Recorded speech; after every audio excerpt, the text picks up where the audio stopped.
Honorable Member Sir Suresh Mahathir. अध्यक्ष महोदय, आमच्या नवी मुंबई विमानतळाचा नामांतराचा एक विषय आहे जो महाराष्ट्र राज्य सरकारने दोन्ही सभागृहाने विधानसभा विधान परिषद एकमताने ठराव घेऊन त्या विमानतळाला स्वर्गीय दिबा पाटील साहेब यांचं नाव द्यावं असा प्रकारचा प्रस्ताव 3 वर्षापासून आपल्याकडे प्रलंबित आहे। परंतु गेली 3 वर्षापासून तो ठराव कॅबिनेटमध्ये येत नाही। अध्यक्ष महोदय, माझी विनंती आहे की असे काही कायदे किंवा प्रत्येक गोष्टीला एक कालमर्यादा असावी, असा काहीतरी कायदा व्हायला पाहिजे।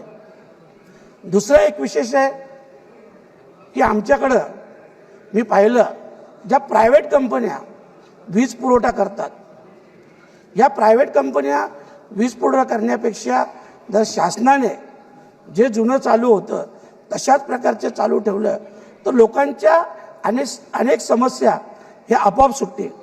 कारण खाजगीकरणामुळं आज संपूर्ण देशभरात नोकऱ्यांचे विषय असतील किंवा इतर विषय असतील, खूप प्रॉब्लेम हे खाजगीकरणामुळे चालू आहेत। परंतु शासनाचा होरा पाहिला तर तो सतत खाजगीकरणाकडे आहे आणि म्हणून हे खाजगीकरण कुठेतरी थांबवायला पाहिजे। याच्याविषयी एक कायदा नक्कीच व्हायला पाहिजे।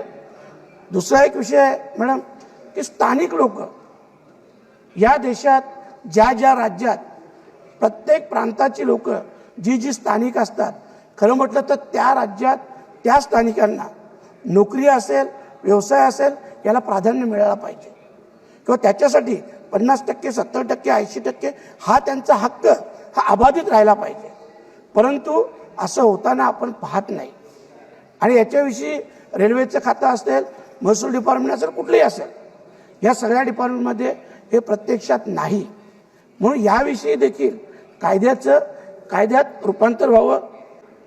जसं आपण लोकांच्या मतावर सरकार बनवतो, परंतु सरकार खाजगीकरण करताना, काही बिलं पास करताना, काही कायदे कानून करताना लोकांना विश्वासात घेतात का? नाही घेत। सगळ्याच ठिकाणी लोकांना विश्वासात घेणं गरजेचं नाही, परंतु असे बरेच विषय असतात की ज्याच्यात लोकांना विश्वासात घेणे गरजेचं आहे।